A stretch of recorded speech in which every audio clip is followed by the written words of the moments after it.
ನಮಸ್ಕಾರಗಳು ಪ್ರೀತಿಯ ಹೊಸ ಜೋಡಿ ಪ್ರೇಕ್ಷಕರಿಗೆ. ಇಂದಿನ ವಿಶೇಷ ವಧು ಪ್ರೊಫೈಲ್ ನೋಡೋದಾದರೆ ಹಿರಣ್ಯ ಅಂತ. ಇವಳು ವಿದ್ಯಾವಂತಿಕೆ, ಧೈರ್ಯ ಮತ್ತು ಸಂಸ್ಕೃತಿಯ ಸಂಕೇತ. ಇವಳ ಮಾತು ಕೇಳಿದರೆ ಮನಸ್ಸಿಗೆ ನೆಮ್ಮದಿ, ನೋಡಿದರೆ ಭರವಸೆ. ಈ ಹುಡುಗಿ ನಿಮ್ಮ ಕುಟುಂಬಕ್ಕೆ ಶ್ರೇಷ್ಠ ವಧುವಾಗಬಹುದು ಎಂದು ನಮಗೆ ನಂಬಿಕೆ ಇದೆ. ಫ್ರೆಂಡ್ಸ್, ಇವರ ಹೆಸರನ್ನು ನೋಡೋದಾದರೆ ಇವರ ಹೆಸರು ಹಿರಣ್ಯ. ವಯಸ್ಸು 29 ವರ್ಷ ತುಂಬಿದೆ. ಊರು ತುಮಕೂರು. ವಿದ್ಯಾಭ್ಯಾಸ BSc plus MSc in food ಸೈನ್ಸ್ನಲ್ಲಿ MSc ಮುಗಿಸಿದ್ದೇನೆ ಎಂದು ಹೇಳಿಕೊಂಡಿದ್ದಾರೆ. ಹಾಗೆ ಉದ್ಯೋಗ ನೋಡೋದಾದರೆ ಫುಡ್ ಸೇಫ್ಟಿ ಆಫೀಸರ್ ಆಗಿ ತುಮಕೂರು ಡಿಸ್ಟ್ರಿಕ್ನಲ್ಲಿ ಕೆಲಸವನ್ನು ಮಾಡುತ್ತಿದ್ದಾರೆ. ಹಾಗೆ ಇವಳು ಸರ್ಕಾರಿ ಹುದ್ದೆ ಹೊಂದಿದ ಅರ್ಹ ಮತ್ತು ಆದರ್ಶ ಹುಡುಗಿ.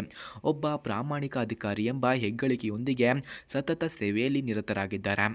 ಹಾಗೆ ಹಿರಣ್ಯ ತುಂಬ ಶಾಂತವಾಗಿರುವ ತಾಳ್ಮೆಯುಳ್ಳವರು. ಅವಳ ಮಾತುಗಳಲ್ಲಿ ಮಧುರತೆ, ನಡವಳಿಕೆಯಲ್ಲಿ ಶಿಸ್ತು. ಅವಳ ಜೀವನ ದೃಷ್ಟಿ ಸಾಧನೆ ಎಂದರೆ ತನ್ನನ್ನು ಮೀರಿಸುವ ಕಲಿಕೆ, ಸ್ನೇಹದಲ್ಲಿ ನಿಷ್ಠೆ, ಕುಟುಂಬದಲ್ಲಿ ಪ್ರೀತಿ, ಉದ್ಯೋಗದಲ್ಲಿ ನೈತಿಕತೆ ಎಲ್ಲವನ್ನೂ ಸಮರ್ಪಕವಾಗಿ ಜೋಡಿಸಿಕೊಂಡವರು. ಹಾಗೆ ಇವರ ಹ್ಯಾಬಿಟ್ಸ್ ಮತ್ತು ಇಂಟ್ರೆಸ್ಟ್ ನೋಡೋದಾದರೆ ಶಬ್ದ ಮತ್ತು ಶಬ್ದವಿಲ್ಲದ ಸಂಗೀತದಲ್ಲಿ ಆಸಕ್ತಿ, ಮನೆಗಿಡಗಳ ಬೆಳೆಸುವಲ್ಲಿ ಆಸಕ್ತಿ, ಮಹಿಳಾ ಆರೋಗ್ಯ ಕುರಿತು ಸ್ವಯಂ ಅಧ್ಯಯನ. ಅವಳ ಆಸಕ್ತಿಗಳು ಅವಳೊಳಗಿನ ಅರಿವಿನ ತಳಹದಿ ತೋರಿಸುತ್ತದೆ ಎಂದು ಹೇಳಲಾಗ್ತಿದೆ.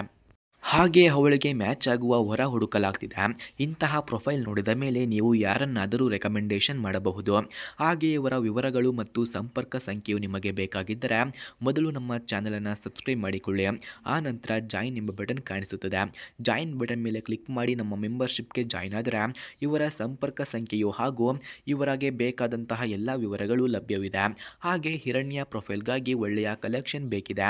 ನಿಮ್ಮ ಸಹಕಾರ ನಮಗೆ ಬಹು ಮುಖ್ಯವಾಗಿದೆ. ಹಾಗೆ ಇವಳ ನೆಮ್ಮದಿ ತರಬಲ್ಲ ಹುಡುಗಿಯಾಗಿದ್ದಾರೆ. ತಮ್ಮ ಮನೆಯ ದೊಡ್ಡವನಾಗಲಿ ಶಿಷ್ಯನಾಗಲಿ ಎಲ್ಲರೊಂದಿಗೆ ಸಮಾನತೆ ಹೊಂದಬಲ್ಲವರು. ಹಿರಣ್ಯ ಜೀವನದಲ್ಲಿ ಸ್ಪಷ್ಟತೆ, ಗೌರವ, ಪ್ರಾಮಾಣಿಕತೆ ಎಂಬ 3 ಗಾತ್ರದ ಅಡಿಸ್ಥಾನಗಳಿವೆ. ಇವಳನ್ನು ನೋಡುವುದು ಕಣ್ಣಿನಿಂದ ಸಂತೋಷ, ಆದರೆ ಆಳವಾಗಿ ಹರಿಯುವುದು ಹೃದಯಕ್ಕೆ ನೆಮ್ಮದಿ ಎಂದು ಹೇಳಲಾಗ್ತಿದೆ. ಹಾಗೆ ಸ್ನೇಹಿತರೆ, ಈ ಹಿರಣ್ಯ ಪ್ರೊಫೈಲ್ ನಿಮಗೆ ಇಷ್ಟವಾಯಿತು ಅನಿಸಿದರೆ ದಯವಿಟ್ಟು ಲೈಕ್ ಮಾಡಿ, ಶೇರ್ ಮಾಡಿ, ಸಬ್ಸ್ಕ್ರೈಬ್ ಮಾಡಿ. ಹೊಸ ಜೋಡಿ ಚಾನಲ್ಗೆ ಧನ್ಯವಾದಗಳನ್ನು ಸಹ ತಿಳಿಸಿ. ನಾವು ಪ್ರತಿದಿನ ಇಂತಹ ಪ್ರಾಮಾಣಿಕ ಮತ್ತು ವಾಸ್ತವಿಕ ವಧು ಪ್ರೊಫೈಲ್ಗಳನ್ನು ನಿಮ್ಮ ಮುಂದೆ ತರುತ್ತೇವೆ. ಇದು ಕೇವಲ ಮ್ಯಾಚ್ ಮೇಕಿಂಗ್ ಅಲ್ಲ, ಇದು ಬದುಕು ಕಟ್ಟುವ ಪ್ರಯತ್ನ. ಧನ್ಯವಾದಗಳು. ಮತ್ತೆ ಭೇಟಿಯಾಗೋಣ.